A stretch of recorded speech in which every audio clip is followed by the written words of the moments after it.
திருமண பேரருளும் ஆண்டாள் திருக்கல்யாணம். திருமணத்தடை நீக்கும் முகூர்த்த தேங்காய் வழிபாடு. அன்பும் ஆளுமையும் கம்பீரமும் நிறைந்த ஆண்டாள் என பெயர் பெற்ற கோதை பகவானை ஆண்டாள்.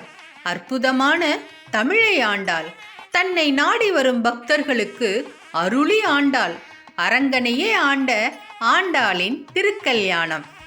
சூடிக் கொடுத்த சுடற்கொடியால் பெருமாளை அடைந்த மார்கழி மாதம் போகி பண்டிகை தினத்தில் வரலாற்று சிறப்பு வாய்ந்த திருவொற்றியூர் காலடிப்பேட்டை கல்யாண வரதராஜ பெருமாள் திருக்கோவிலில் மாலை 6 மணிக்கு ஆண்டாள் திருக்கல்யாணம் வெகு விமர்சையாக நடைபெற இருக்கின்றது.